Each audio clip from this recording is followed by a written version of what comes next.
Ésaïe, chapitre 57. Le juste périt et nul n'y prend garde. Les gens de bien sont enlevés et nul ne fait attention, que c'est par suite de la malice que le juste est enlevé. Il entrera dans la paix, il reposera sur sa couche, celui qui aura suivi le droit chemin. Mais vous, approchez ici, fils de l'enchanteresse, race de l'adultère et de la prostituée. De qui vous moquez-vous? Contre qui ouvrez-vous une large bouche et tirez-vous la langue? N'êtes-vous pas des enfants de péché, une race de mensonges, s'échauffant près des térébinthes, sous tout arbre vert, égorgeant les enfants dans les vallées, sous des fentes de rochers? C'est dans les pierres polies des torrents qu'est ton partage. Voilà ton lot. C'est à elle que tu verses des libations, que tu fais des offrandes. Puis-je être insensible à cela? C'est sur une montagne haute et élevée que tu dresses ta couche. C'est aussi là que tu montes pour offrir des sacrifices.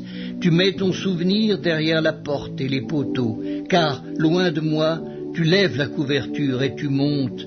Tu élargis ta couche et tu traites alliance avec eux. Tu aimes leur commerce, tu choisis une place. Tu vas auprès du roi avec de l'huile.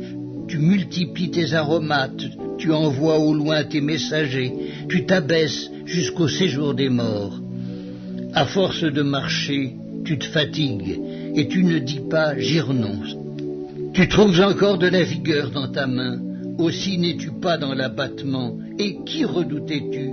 Qui craignais-tu pour être infidèle, pour ne pas te souvenir, te soucier de moi? Est-ce que je ne garde pas le silence et depuis longtemps? C'est pourquoi tu ne me crains pas. Je vais publier ta droiture et tes œuvres ne te profiteront pas. Quand tu crieras, la foule de tes idoles te délivrera-t-elle? Le vent les emportera toutes, un souffle les enlèvera.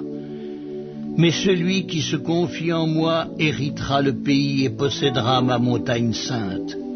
On dira: frayez, frayez, préparez le chemin, enlevez tout obstacle du chemin de mon peuple, car ainsi parle le Très-Haut, dont la demeure est éternelle et dont le nom est saint.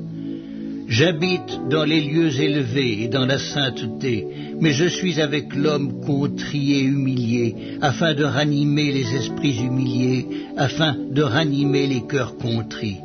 Je ne veux pas contester à toujours, ni garder une éternelle colère, quand devant moi tombent en défaillance les esprits, les âmes que j'ai faites. À cause de son avidité coupable, je me suis irrité et je l'ai frappé. Je me suis caché dans mon indignation, et le rebelle a suivi le chemin de son cœur.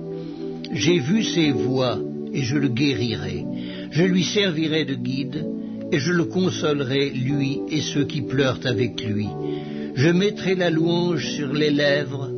Paix, paix à celui qui est loin et à celui qui est près, dit l'Éternel.